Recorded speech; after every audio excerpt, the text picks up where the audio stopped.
Hey there? Go on, find yourself a comfortable spot now. Settle in. Dim those lights if you can, and just let your shoulders drop. That's it. Take a deep breath. Let the day you've had fade away like morning mist. Welcome. I'm so glad you're here with me tonight. I've been thinking about you, and I have a story that I think will help you rest. It's not a loud story, or an exciting one. It's just the story of how people used to live. How they woke up in the morning, went about their work, and found their way through the world. Tonight, we're going to spend a day with someone who lived a very long time ago. Her name was Agnes, and she was a healer in a small village in England, in the year 1347. That's almost 700 years ago now. Can you imagine? 700 years. So many days have passed since then, so many mornings and evenings, and yet we can still visit her world, you and I, just by closing our eyes and listening. So close your eyes now. Let's go back together, back to a time when the world moved more slowly, when the sun decided when you woke and when you slept, and when healing was an art passed down from grandmother to granddaughter, whispered in kitchens and practiced in small, quiet rooms. Agnes opened her eyes before dawn, as she always did. The world was still dark, but not completely black. There was that particular quality to the darkness that told her the sun would be rising soon, that soft grayness that comes just before the birds begin their morning songs. She lay still for a moment, listening. Her cottage was small, just 2 rooms really, and she could hear everything in it. The settling of the thatch above her head. The faint crackle from the hearth where the embers from last night's fire still glowed. The breathing of her cat, somewhere near her feet. She didn't jump out of bed. People didn't do that so much, back then. The mornings were cold, you see, even in summer, and in this particular morning in late September, there was a real chill in the air. So Agnes lay there for a few moments more, gathering herself, saying a quiet prayer the way she'd been taught as a child. Not a long prayer. Just a few words, thanking God for another day, asking for guidance in her work. Her lips moved silently in the darkness. Then, slowly, she sat up. The bed was not like our beds. It was a wooden frame filled with a mattress made of straw, covered with wool blankets that she'd woven herself over many winters. The wool was scratchy but warm. She'd slept in her shift, a long linen underdress, because the nights were too cold now to sleep without it. Her other clothes were folded on a chest at the foot of the bed. She stood, her bare feet touching the packed earth floor. It was cold. She moved quietly to the hearth and knelt before it, coaxing the embers back to life. This was a practiced motion, something she'd done every morning since she was a small girl learning at her mother's knee. A bit of dry moss, kept in a basket by the hearth. A few small twigs. A gentle breath, not too hard, just enough to encourage the embers to remember they were fire. There. A small flame. She added slightly larger twigs, then a piece of wood. The fire began to wake up, just as she was waking up.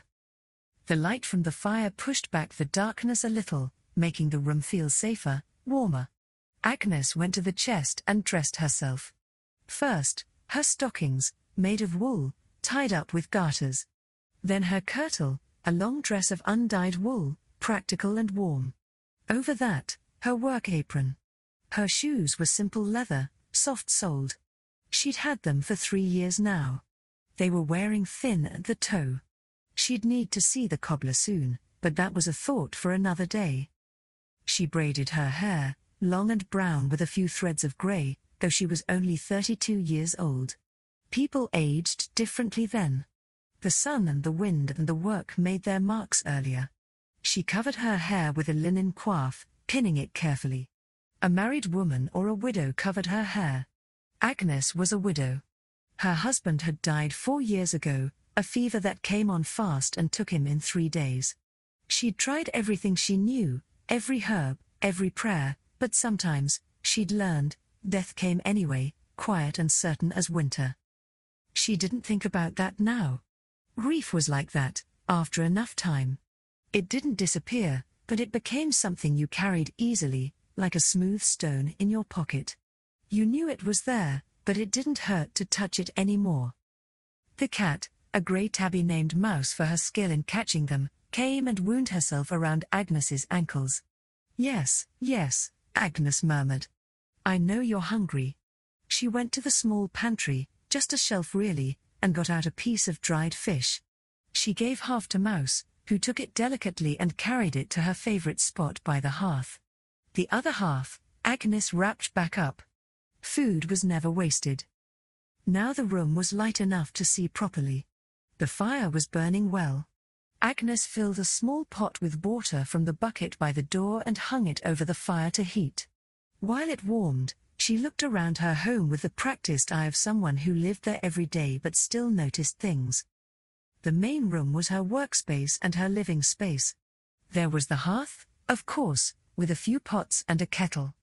There was a table, rough-hewn but sturdy, and 2 stools. Along one wall was a shelf where she kept her medicines. This shelf was the heart of her work, and she kept it very organized. There were jars of dried herbs, carefully labeled with symbols she'd learned from her mother, since Agnes couldn't read words but she knew her marks. Feverfew. Chamomile. St. John's wort. Yarrow. Comfrey. Sage. Thyme. Lavender. Each jar was stoppered with a bit of cloth tied with string. There were also small bottles of tinctures, herbs steeped in honey or in ale, and a few precious vials of oils. On another shelf were her tools. A mortar and pestle, made of stone, worn smooth from years of grinding. A small knife for cutting herbs, kept very sharp. Bowls of different sizes. Strips of clean linen for bandages, washed and re-washed until they were soft. A bronze needle and strong thread for stitching wounds, though she didn't have to do that often, thank the saints. The second room, behind a curtain, was smaller. It held her bed and her clothes chest and not much else. But it was private, and privacy was a rare thing.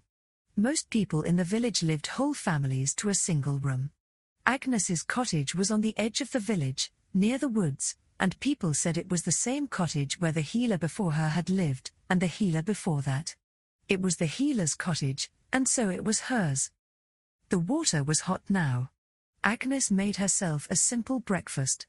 A piece of bread, baked 2 days ago and getting hard, but she softened it in a cup of hot water with a little honey.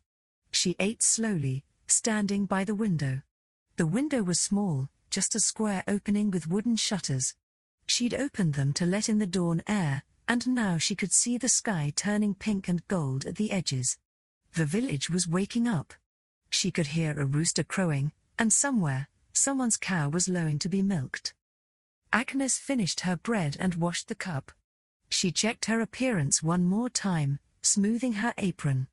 Then she unlatched the door and stepped outside. The air was crisp and smelled of wood smoke and damp earth and the particular scent of autumn coming on, that mix of fading flowers and ripening fruit and leaves just starting to think about turning. The sky was beautiful, all pale colors, pink and gold and soft blue. Agnes stood for a moment, just breathing it in. This was one of her favorite times of day, this quiet moment before the world got busy. Her cottage had a small garden in front, enclosed by a wattle fence. This garden was everything to her work. It was where she grew the herbs she couldn't gather wild. She walked along the path now, looking at each plant, checking on them the way you check on old friends. The feverfew was still blooming, little white flowers like tiny daisies. Good. She'd need to harvest more before the frost came. The sage was tall and silvery green, strong smelling when you brushed against it.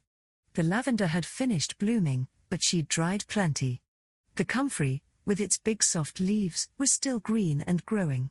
She'd used the roots in poultices for broken bones and sprains. Each plant had its purpose. Each one was a gift. At the back of the garden, she had a small patch of poppies. These were precious. The seeds could ease terrible pain, but they had to be used carefully, very carefully. Too much and a person would sleep and never wake. Agnes's mother had taught her the exact amounts, and Agnes guarded that knowledge carefully. Pain was real, and sometimes mercy meant helping someone sleep through it. She picked a few sprigs of sage and some fresh chamomile flowers, even though she had dried chamomile inside. Fresh was always better when you could get it. She put them in the pocket of her apron and went back inside. Now it was time to prepare for the day. Agnes didn't know exactly who would come to see her today, but someone always did. That was the nature of her work. People got sick.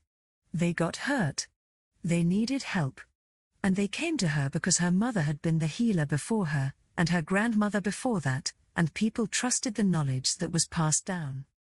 She went to her shelf and began to prepare a few remedies that she knew she'd need. This was the work that people didn't see, the quiet preparation. It was like cooking, in a way.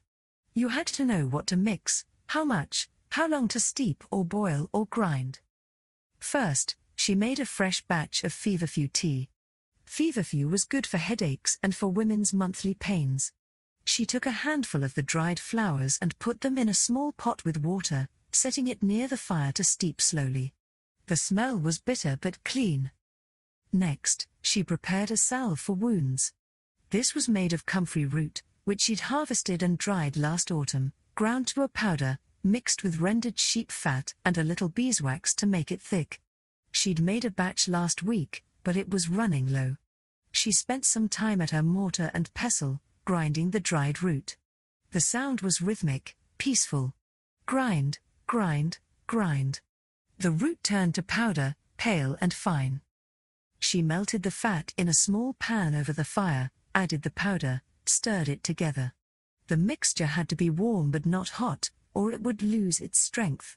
She stirred, and when it was well mixed, she added a small piece of beeswax, just enough to thicken it. She poured it into a small clay pot and set it aside to cool. While she worked, she hummed. It was a hymn she'd learned as a child, something about the Virgin Mary. She didn't remember all the words, but the tune was comforting. There was a knock at the door. Agnes looked up. The sun was fully up now, and the village was awake. She wiped her hands on her apron and went to the door. Standing there was young Margaret, the blacksmith's daughter.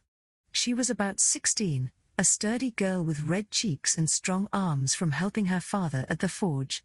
But this morning, she looked pale and miserable. She was holding one hand wrapped in a cloth, and Agnes could see blood seeping through. "Good wife Agnes," Margaret said, and her voice was shaky. "I've cut myself. I was helping father and the knife slipped." "Come in, child, come in," Agnes said gently. She led Margaret to the stool by the table and carefully unwrapped the cloth from her hand. The cut was on the palm, deep but clean. It was bleeding steadily. Margaret winced as Agnes examined it. "It hurts," Margaret whispered. "I know it does," Agnes said. "But you're going to be fine. It's a clean cut. That's good. You've done the right thing by coming here straight away." She went to get her supplies. Clean water, boiled this morning and cooled. Clean linen. Her needle and thread, just in case, though she wanted to see if the cut would close on its own. The salve she'd just made, still warm. She came back to Margaret and knelt beside her. "I'm going to clean it now," she said. "It will sting, but only for a moment." She poured the clean water over the cut, washing away the blood. Margaret gasped but didn't pull away. Agnes looked closely. The cut was deep, yes. It might need a stitch or two. But first, she pressed clean linen against it firmly. "Hold this," she told Margaret. "Press hard. That's right." While Margaret held the cloth, Agnes went to the shelf and got out her jar of yarrow. Yarrow was the soldier's herb, the one that stopped bleeding. She'd dried it last summer when it was in full bloom. She took a pinch of the dried leaves and crumbled them, then lifted the cloth from Margaret's hand and sprinkled the yarrow directly into the cut. "This will help it stop bleeding," she explained. She pressed the cloth back down. "We'll wait a few minutes." Margaret nodded.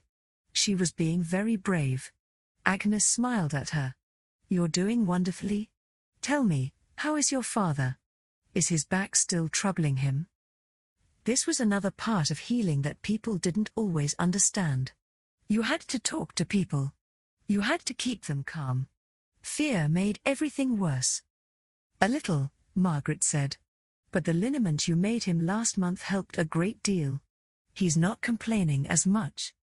Good, good. I'll make him another batch. Tell him to come see me next week. They sat together quietly for a few minutes. Agnes kept the pressure steady on the cut. The bleeding was slowing. Good. The yarrow was working. After a while, Agnes lifted the cloth and looked again. The bleeding had nearly stopped. But the cut was gaping a little. It would heal better if it was closed. I think it needs 1 stitch, Agnes said. Just 1, to hold the edges together. Can you be brave a little longer? Margaret swallowed. Will it hurt? Yes, Agnes said, because she never lied. But only for a moment, and then it will be over, and it will heal much better. I promise I'll be quick. Margaret nodded. She looked away. Agnes threaded her needle. She'd boiled it yesterday, a practice she'd learned from her mother, who'd learned from her mother. Agnes didn't know why boiling the needle helped, but she knew that wounds cleaned with boiled water and sewn with boiled needles festered less often than those that weren't. So she always boiled things. She took Margaret's hand gently. Deep breath, she said. Then, quickly and surely, she put 1 stitch through the skin, pulling the edges of the cut together. Margaret made a small sound, but she didn't move. Done, Agnes said. You're so brave. It's all done. She tied off the stitch and cut the thread. Then she spread a little of the comfrey salve over the stitched cut and wrapped it carefully in clean linen. There, she said. You'll need to keep this clean and dry. Come back and see me in 2 days, and I'll check it. If it starts to feel hot or if red lines start going up your arm, you come to me straight away, do you understand? Margaret nodded. Thank you, good wife Agnes. You're very welcome. And be more careful with knives, child. Margaret smiled a little at that. She stood up, cradling her bandaged hand. What do I owe you? This was always a delicate question. Agnes charged for her services, but not in money. Hardly anyone in the village had money. Instead, people paid in trade. Tell your father I could use a new hook for my kettle, Agnes said. The old one is wearing thin. I'll tell him. He'll make you the best one. Margaret went to the door, then turned back. Thank you, she said again. Mother always says you have the gentlest hands in the village. After Margaret left, Agnes cleaned her tools. The needle went into a pot of water to be boiled again. The bloody cloths went into a bucket to soak and then be washed. She never reused bandages until they'd been washed and boiled. This was another thing her mother had taught her. Cleanliness mattered. She was just finishing when there was another knock. This time it was old Thomas, who lived 3 cottages down. Thomas was nearly 70, an ancient age, and he'd been having trouble with his joints for years. His hands were twisted with what people called the bone ache, his knuckles swollen and bent. Good morning, Thomas, Agnes said. Come in, come in. Thomas shuffled in slowly. Everything he did was slow now. Morning, Agnes. I was wondering if you had any more of that liniment. The one with the rosemary. It's the only thing that helps me sleep at night. I do, Agnes said. I made a fresh batch just last week. She went to her shelf and got down a small bottle. This liniment was one of her most common remedies. It was made with rosemary, steeped in oil, mixed with a little camphor if she could get it. You rubbed it into aching joints and sore muscles, and the warmth of it eased the pain. She handed the bottle to Thomas. Rub it in well before bed, she reminded him. And keep your hands warm. Wear your gloves, even inside. I do, Thomas said. He held up his gnarled hands. Though getting the gloves on is half the battle. Agnes smiled. Is your daughter still helping you? Oh yes. She's a good girl. Comes every day to help me with the fire and the cooking. I don't know what I'd do without her. You're blessed, Agnes said. Thomas reached into his pouch and pulled out 2 eggs. From our hens, he said. Not much, but it's what I have. It's perfect, Agnes said, taking the eggs carefully. Thank you, Thomas. After Thomas left, Agnes put the eggs in her pantry. She now had 4 eggs. Tomorrow, she could make herself a proper meal, maybe scrambled with some herbs. The thought pleased her. The morning continued like this. People came, one after another, with their various ailments. A woman named Beatrice came with her young son, who had a cough that had been lingering for a week. Agnes listened to the child's chest, her ear against his back, hearing the rattle there. She made a syrup of honey and thyme and horehound, a spoonful 3 times a day. She also gave Beatrice some coltsfoot to burn in the evening, so the child could breathe in the smoke. It would ease the rattling in his chest. A farmer named John came with a boil on his neck, angry and red. Agnes made a poultice of bread and milk, heated until it was soft, and pressed it against the boil. Keep this warm and damp, she told him. Change it 3 times a day. The boil will come to a head and burst on its own. Don't try to cut it yourself. Come back to me when it bursts, and I'll clean it properly. A young woman named Alice came, blushing and quiet, and asked if Agnes had anything for preventing conception. This was a private matter, spoken of in whispers. Agnes did have something. There was an herb called Queen Anne's lace, wild carrot, and if you chewed the seeds regularly, they could prevent a pregnancy. Agnes gave her a small pouch of the seeds and told her how to use them. She didn't judge. She understood that sometimes, women needed to choose. By midday, Agnes was tired, but it was a good tired. She'd helped people. That was what mattered. She made herself a simple meal of bread and cheese and a cup of the feverfew tea she'd made earlier. She sat at her table and ate slowly, looking out the window. The village was busy now. She could see people moving about their work. Women carrying water from the well. Children running and playing. Men in the fields, harvesting the last of the grain. This village, whose name was Ashford, was small. Maybe 60 families, maybe a few more. It sat in a valley, with fields all around and woods to the north. There was a church, of course, with Father Benedict, who was kind but very old. There was a manor house where the Lord lived, though he was often away. There was a mill and a smithy and a few shops. Everyone knew everyone else. That was the way of village life. Agnes had lived here her whole life. She'd been born in a different cottage, one that had burned down when she was grown. She'd married Edward, the carpenter's son, when she was 18. They'd had 4 years together before he died. They'd never had children, and Agnes had mourned that, but now she thought perhaps it was a blessing. She could focus on her work. She could be the healer the village needed. After her meal, Agnes decided to go into the woods to gather more herbs. Autumn was the time to harvest roots, before the ground froze. She needed more comfrey root, and valerian root, which helped people sleep. She also wanted to check for any late-blooming yarrow. She put on her cloak, a heavy wool one, undyed and practical.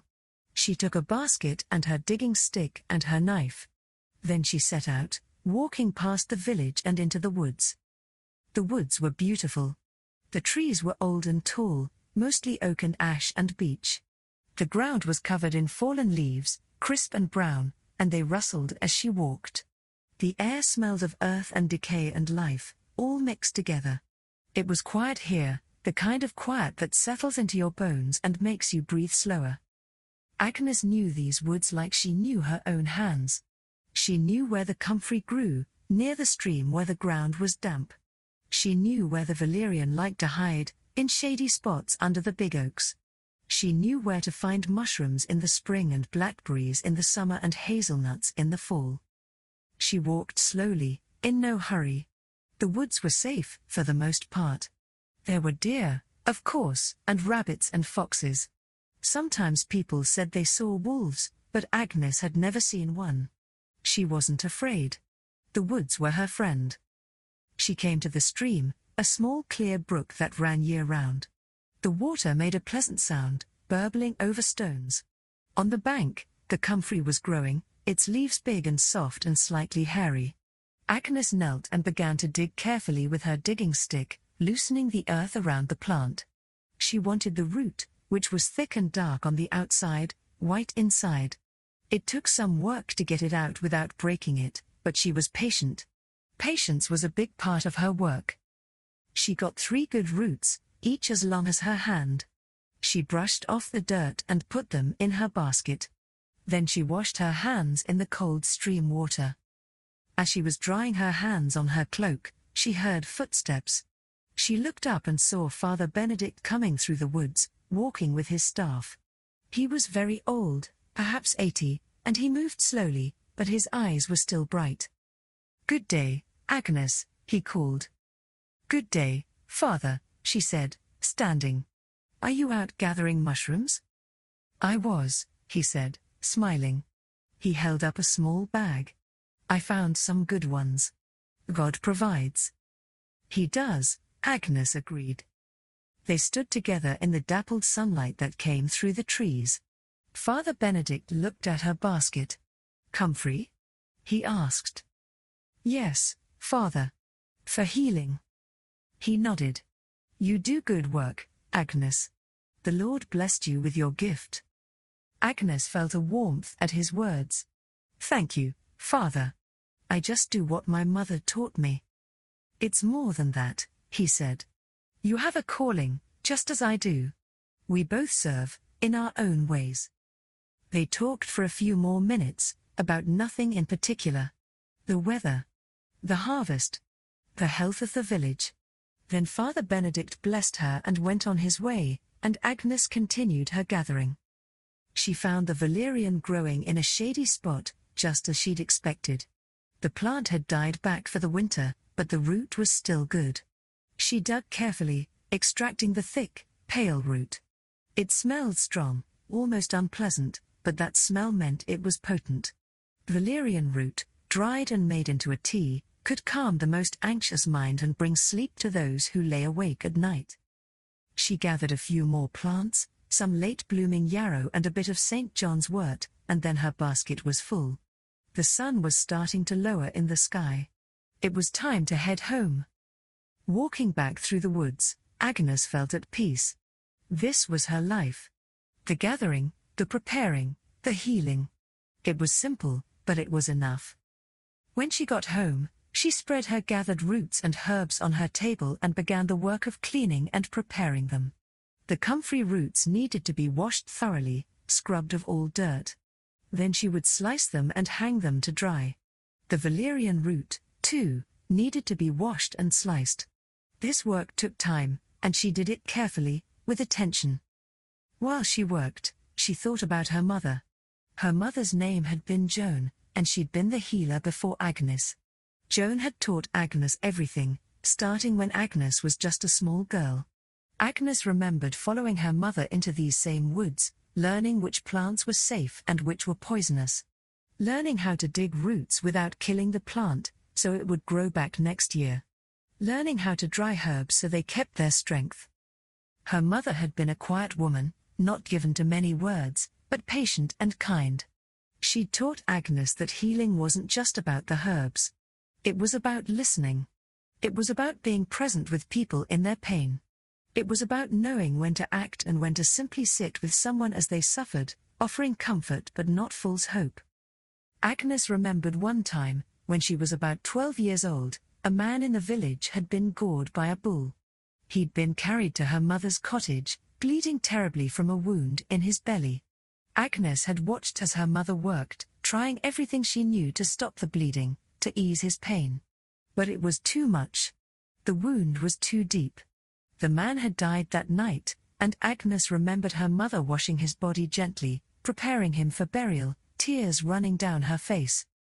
Sometimes, her mother had said, "We can't save them. And that's the hardest part. But we still do our best. We still try. And we help them die with dignity." Agnes had never forgotten that. She'd seen plenty of death in her years as a healer. Death from fevers, from injuries, from old age, from childbirth. Death was a part of life, as natural as birth. Her job wasn't to prevent all death. That was impossible. Her job was to ease suffering where she could, to heal what could be healed, and to comfort those who couldn't be healed.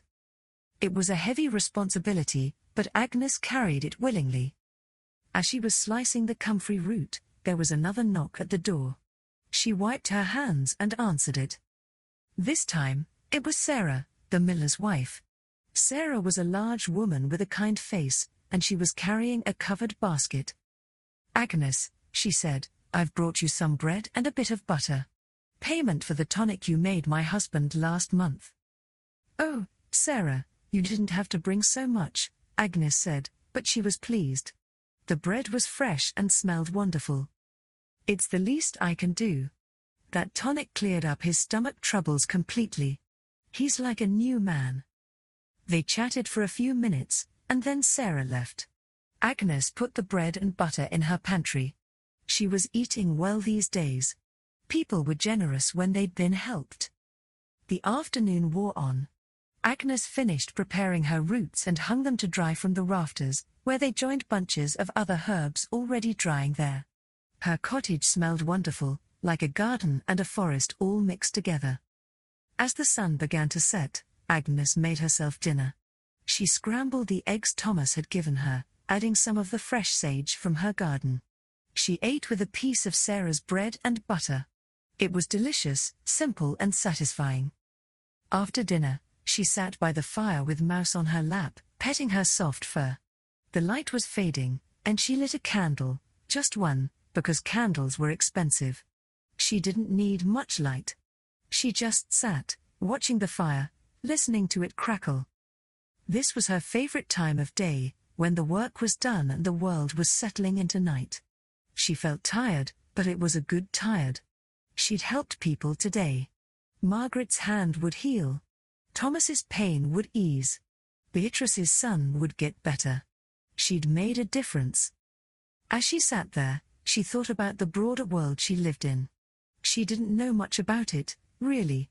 She knew that the king was named Edward, and that there were wars sometimes, far away.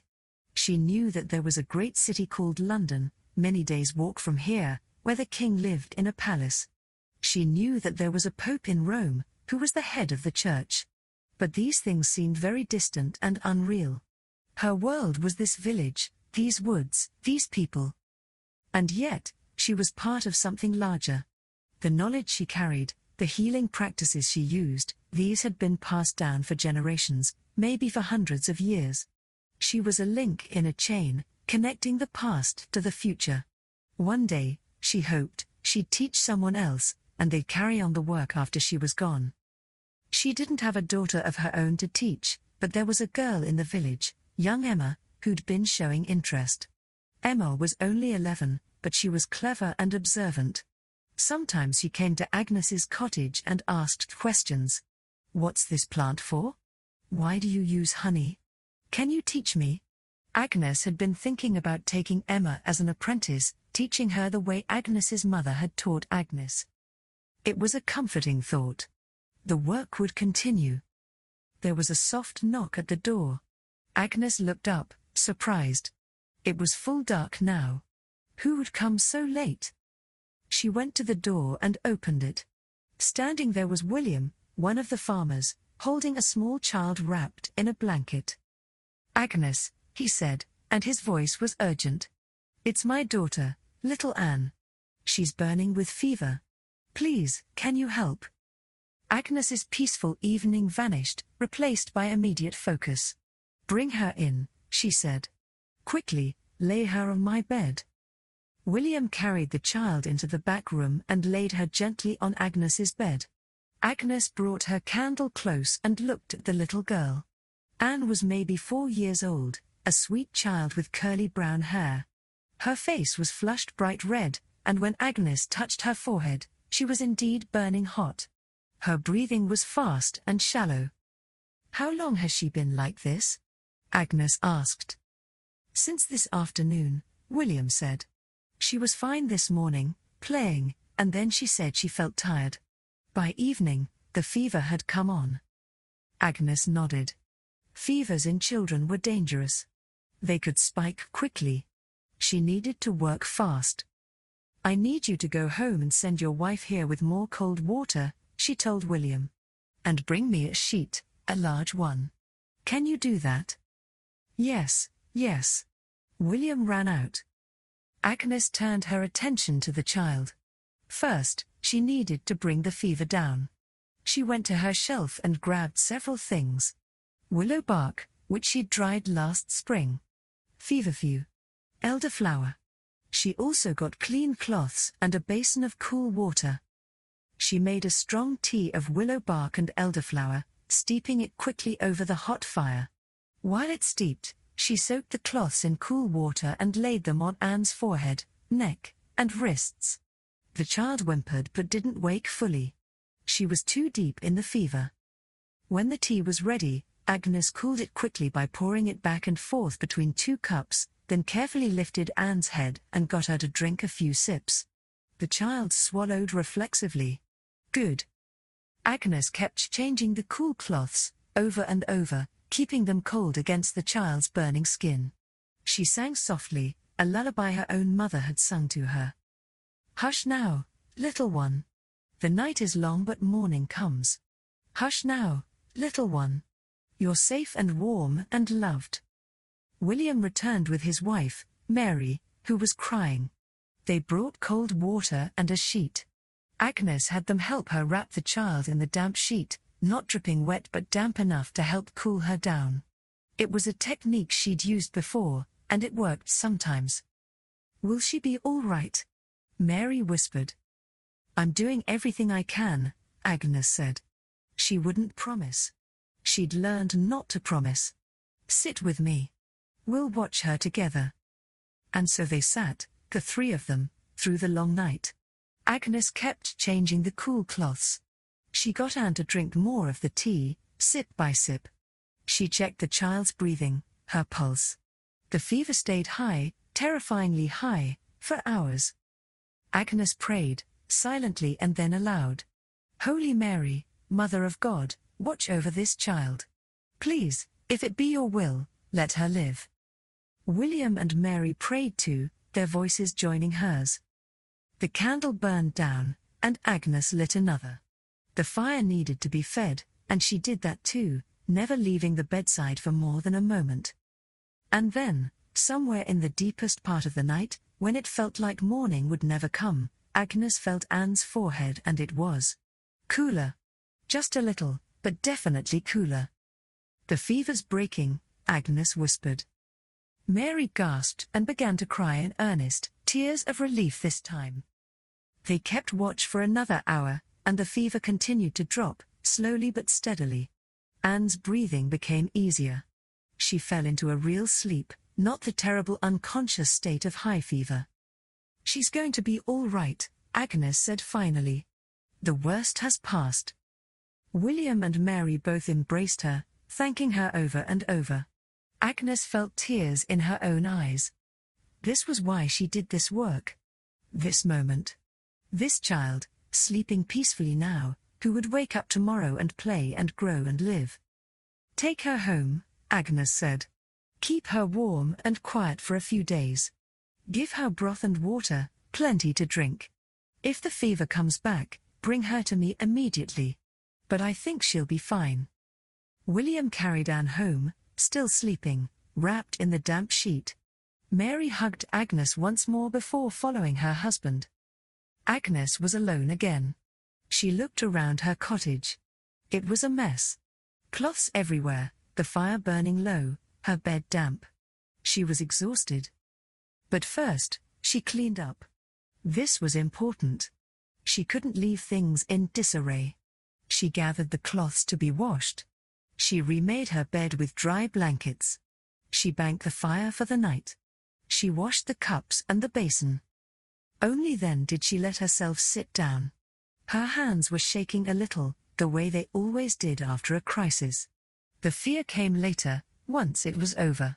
The fear of what could have happened. But it hadn't happened. Anne was alive. Mouse came and jumped into her lap, purring.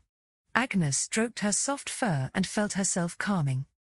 "We saved her, Mouse," she whispered. "We saved her."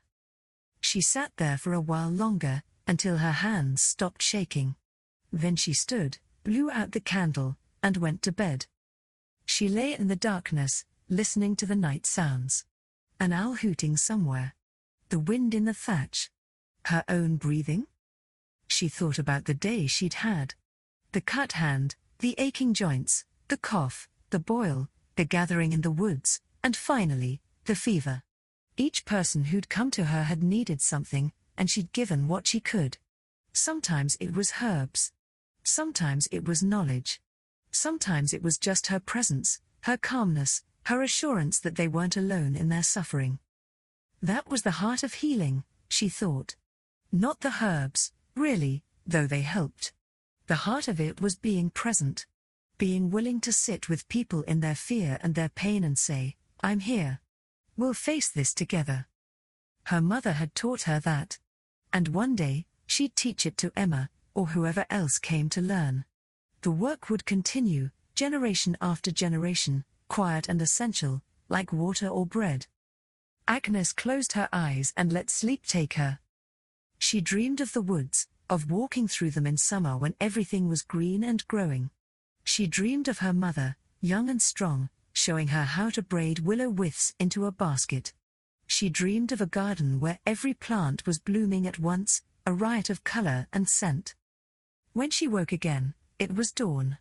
The whole cycle beginning again. The grey light, the cold air, the sounds of the world waking up. Agnes stretched and got out of bed. Another day.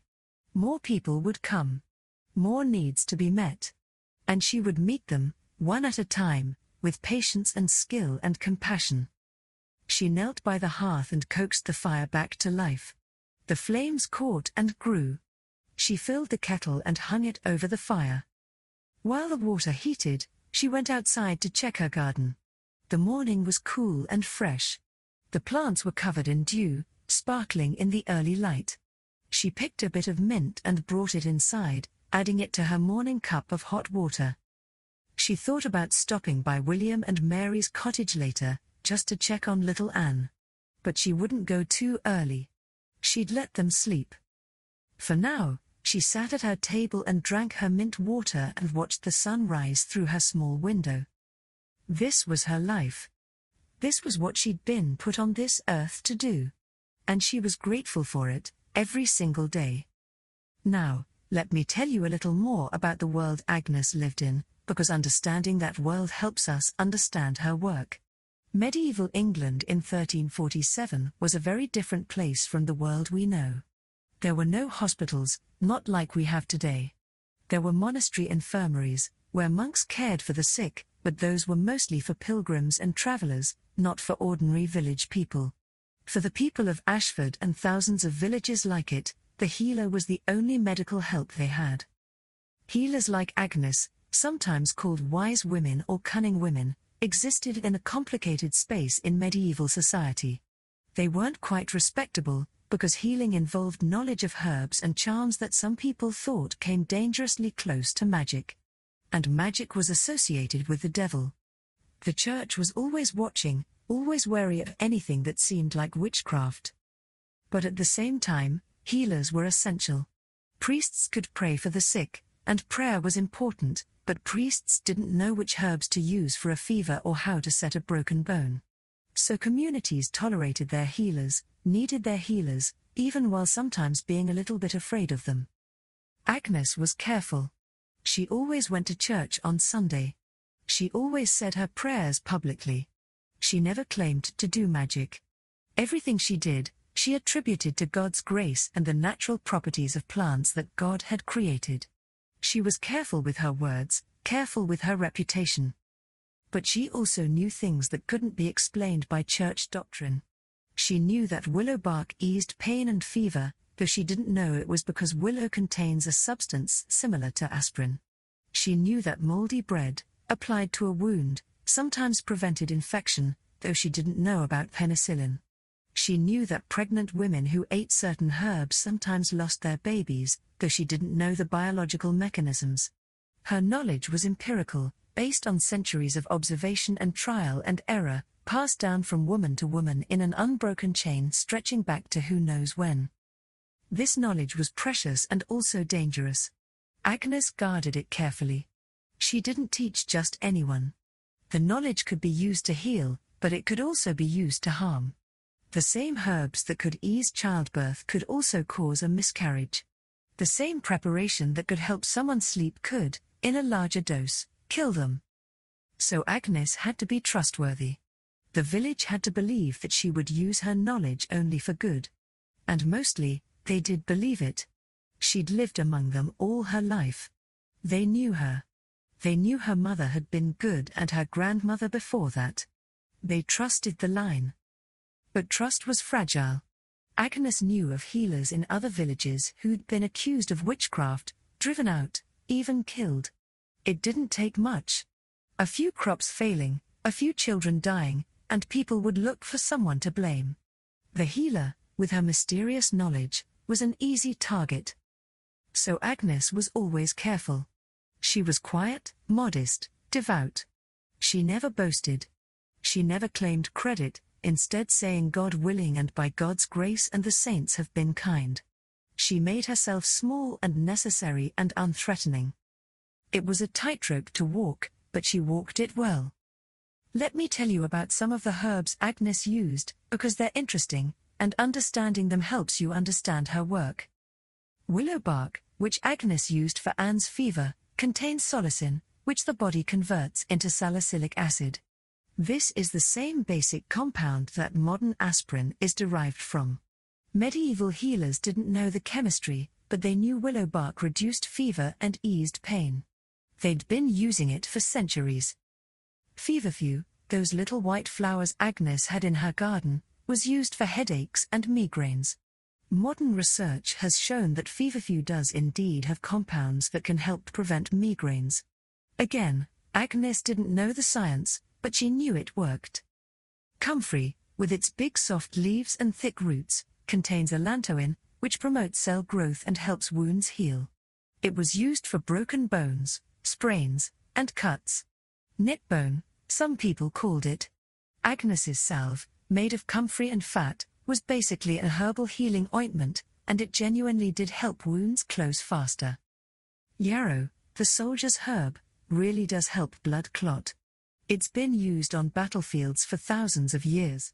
When Agnes sprinkled dried yarrow into Margaret's cut, she was using a genuinely effective styptic. Valerian root, with its strong smell, contains compounds that act as sedatives. It really does help people sleep and calm anxiety. Modern herbal supplements often contain valerian for exactly these purposes. St. John's wort, which Agnes gathered in the woods, contains hypericin and hyperforin, compounds that have been shown to have antidepressant properties. Medieval healers used it for melancholy, which is what they call depression. Lavender, chamomile, mint, all the gentle herbs Agnes grew and used, these all have real, measurable effects on the body. Chamomile contains compounds that promote relaxation. Lavender has calming properties. Mint aids digestion. Now, not everything medieval healers did was effective. Some of their treatments were based on theories that we know now are wrong. They believed in the four humours, the idea that the body contained four fluids, blood, phlegm, yellow bile, and black bile, and that illness was caused by an imbalance of these humours.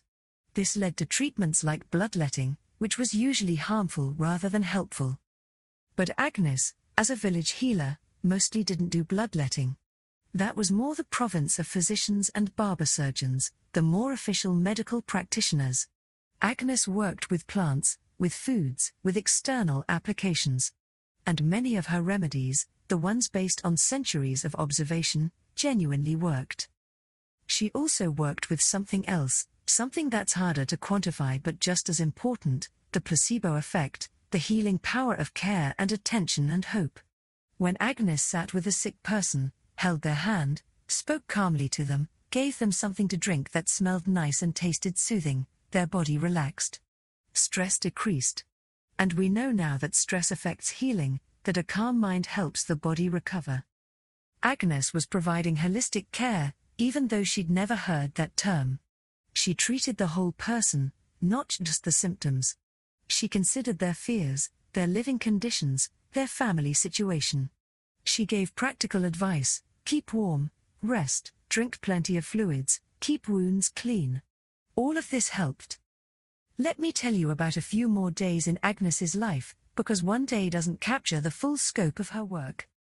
A few weeks after the day I've described, in late October, a messenger came to Ashford from the market town, about a day's walk away. The messenger brought news. There was an illness spreading, he said. A terrible illness, coming from the east. People were dying in great numbers in London and in the port cities. The illness caused swellings, called buboes, in the neck and armpits and groin. It caused fever and chills and pain. And it killed quickly, sometimes in just a few days.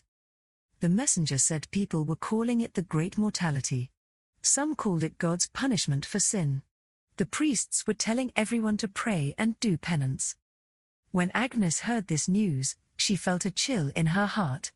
She'd heard of plagues before, illnesses that swept through regions, killing many. But she'd never experienced one herself. Ashford was isolated, far from the big cities and the trade routes. Surely they'd be safe here. But in her heart, she wasn't sure. She began to prepare, just in case. She gathered more herbs than usual. She dried everything she could. She made sure her supplies of willow bark and feverfew and yarrow were ample. She didn't know what illness was coming, or if it would even reach them, but she wanted to be ready. The winter came, cold and hard. The illness, the Great Mortality, didn't reach Ashford. The snow fell, and the village turned inward, everyone huddled in their cottages, surviving on stored food and waiting for spring.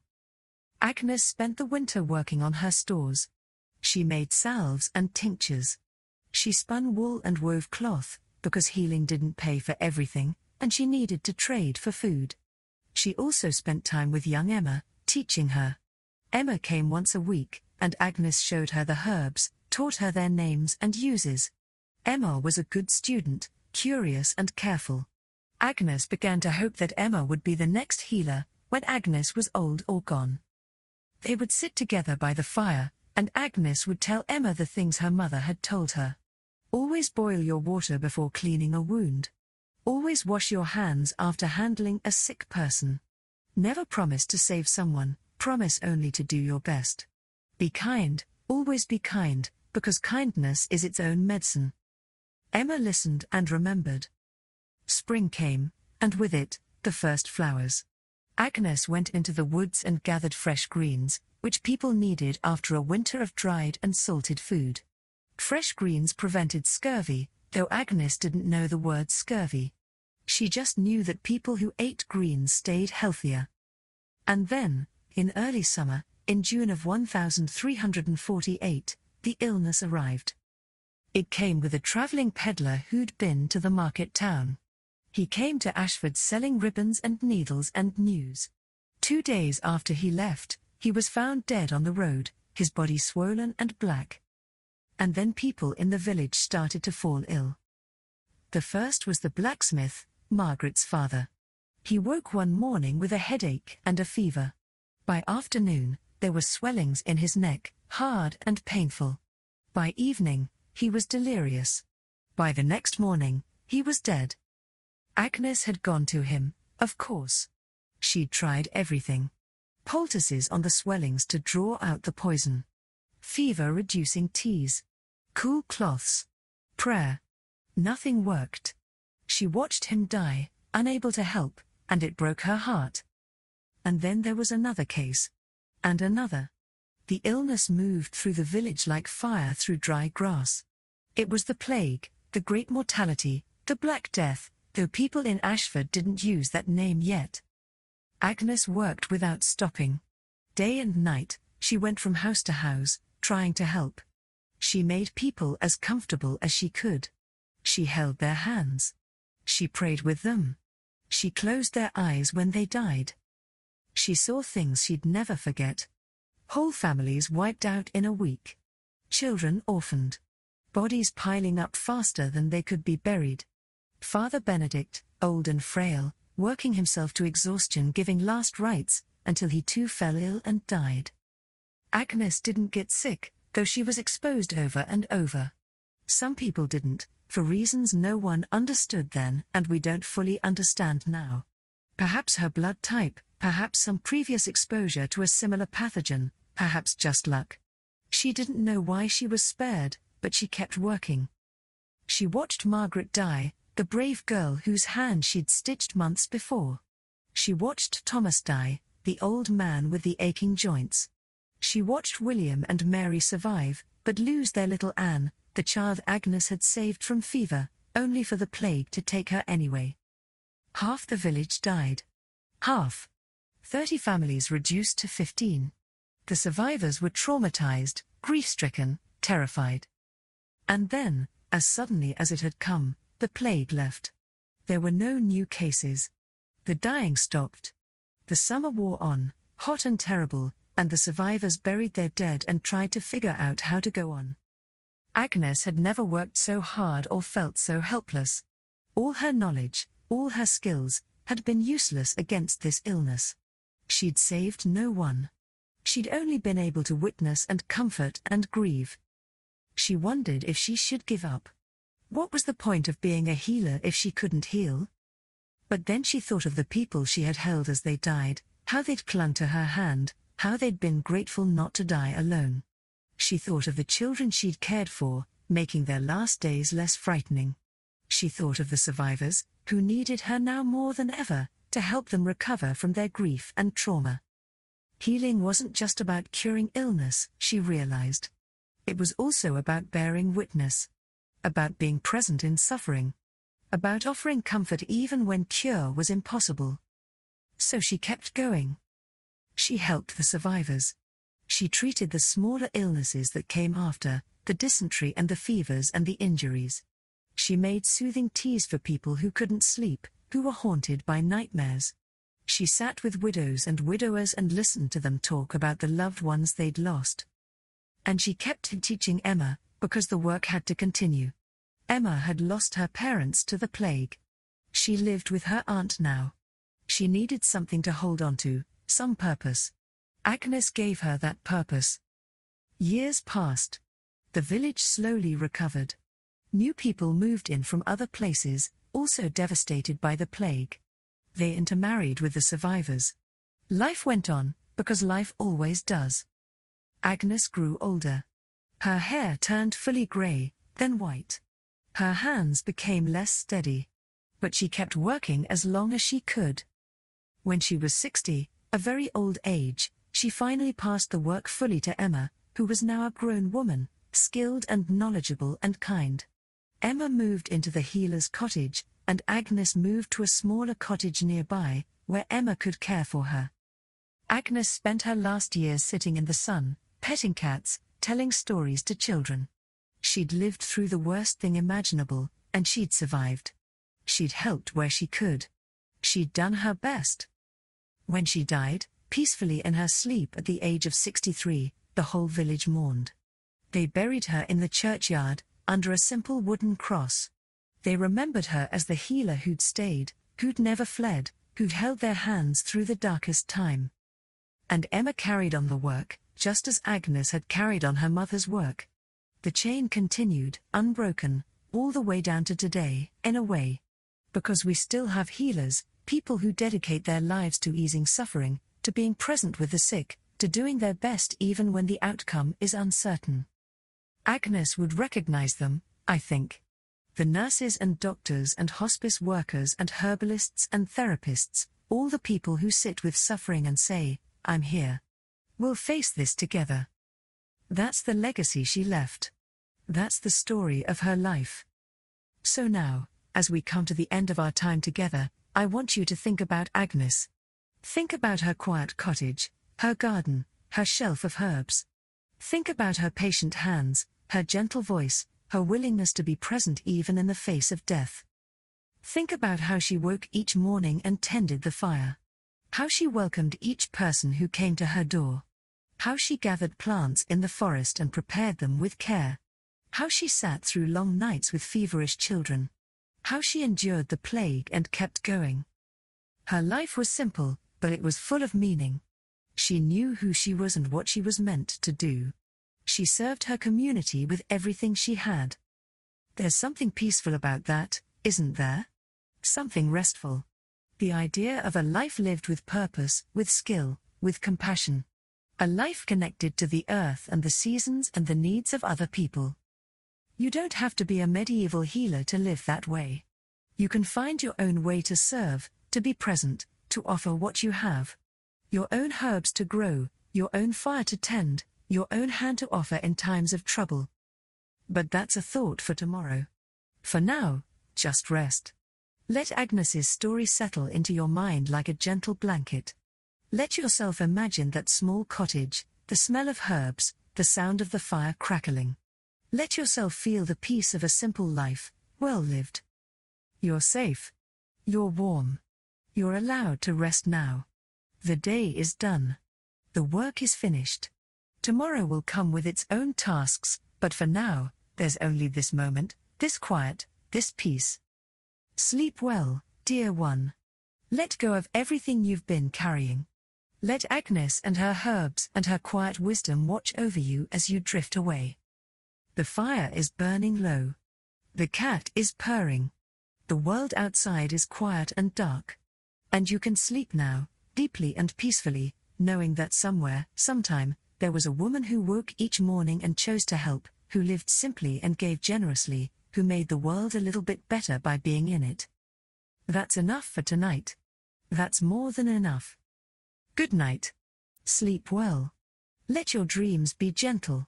I'll be here if you need me, but I think you'll sleep soundly tonight, carried on the wings of this old story, this tale of herbs and healing and a life lived with purpose. Good night.